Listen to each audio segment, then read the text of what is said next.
everyone, so it's Friday and that means that I have a book related video for you, but it's not like the normal book related video you might be expecting to see. As you can see from the title, today I'm going to be talking about some books that I have got for my dissertation research, which I was supposed to start months ago and have only just gotten around to starting. For those of you who are wondering, my dissertation is on contemporary perceptions of the Woodville family. I have Elizabeth Woodville, Mother of the Princes in the Tower by David Baldwin. When I talk about contemporary perceptions of the Woodville family, they are the family that married into the Plantagenets, and if you have heard of the Princes in the Tower, the two princes who were supposedly murdered by Richard III, this lady is the mother of those princes. She was queen, she was Edward IV's queen, I believe, and yeah, she is the main lady that I'm focusing on with my dissertation. I've heard excellent things about this book. It's a very simple biography from what I've heard. Yeah, super excited, and I think this is like quite good for people who don't know much about the period at all and who just want to find out a little bit about Elizabeth. It's not massively scholarly from what I've heard, but it's good for some background reading and it's good as an extra piece of work to add to the bibliography of my dissertation. Next we have Richard III, which was written by Michael Hicks. Michael Hicks is actually a professor of mine at university. He is retiring this year unfortunately, but he's an excellent historian, and yeah, this book is by him.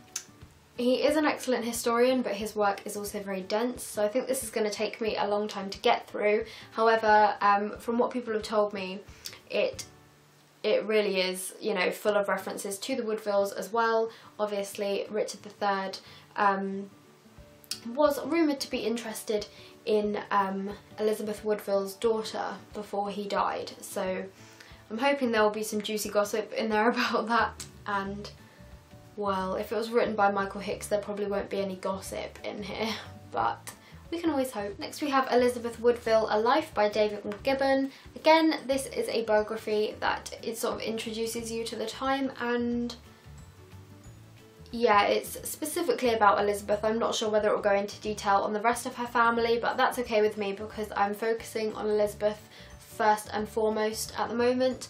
I think this was published after The White Queen came out on television. That was obviously a TV drama based on the book by Philippa Gregory around the life of Queen Elizabeth. But yeah, I think this one focuses mainly on her rise to fortune, which is what I want to look at because she was not a popular lady with many people because of the way she rose to fame and fortune. So hopefully this will be interesting. Then we have a copy of Queenship and Power, The Monstrous Regiment of Women, Female Rulers in Early Modern Europe by Sharon L. Jansen. This is a collection of essays which is absolutely brilliant.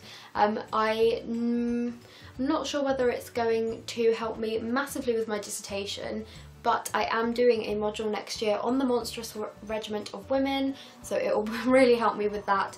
And also it does talk about feelings around female rulers in general, so hopefully it will provide me with a little bit of background information, or it will provide me with some sort of context for future queens, because Queen Elizabeth sort of set a precedent for queen regents and queen consorts after her time. She was very involved in politics, and so I'm hoping that she will be mentioned at some point, but if she's not, it will still really help me with my module that I'm doing next term anyway. And I was absolutely thrilled to find this book for £6 because in some places it retails for over 50, so very good bargain. This book is in here by accident. This is not a book for my dissertation, but I thought I'd throw it in here anyway because it's called Golden Age Spain by Henry Kamen, and for any of you who are studying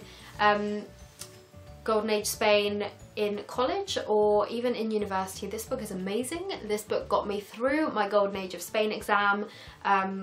It basically details everything that you need to know about anything to do with Golden Age Spain. Brilliant, brilliant book. Brilliant. Even though I paid £15 for it. Brilliant. Then we have The Woodvilles, The Wars of the Roses and England's Most Infamous Family, and I'm not sure how to pronounce this lady's name. It's either Susan Higginbotham or Susan Higginbottom.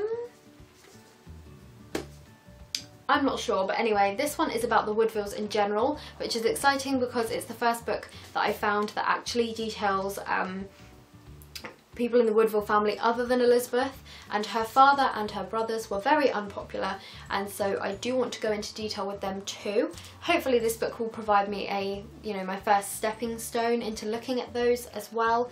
And there is a wonderful picture of Elizabeth on the back.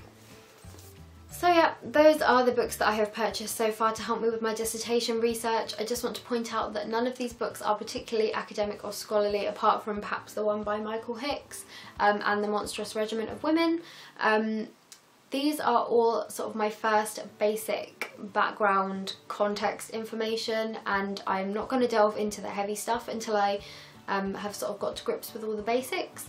There are a lot of other books that I want that are currently sat in my Amazon basket waiting for me to buy them.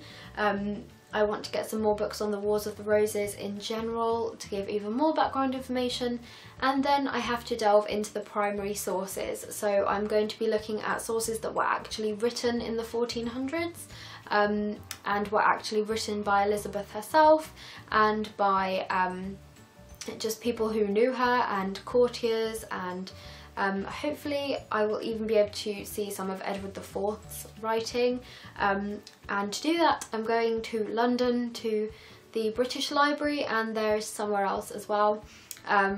Writing a history dissertation is really difficult, really difficult.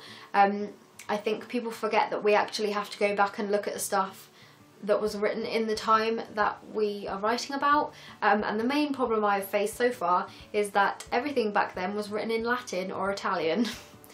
So I'm struggling with that a little bit. If any of you can speak Italian or can speak Latin, that would be a great help, because I currently have an Italian source that I'm trying to translate.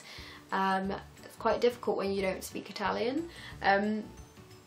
But yeah, so I thought I would just film that today because some of you are quite interested in what I do at university and the sort of history that I look at, so I thought I would incorporate that with my Friday book video and show you some of the stuff I'm reading at the moment for my dissertation. If you enjoyed that, if you have any questions, let me know, and I will see you when I'm back from Croatia.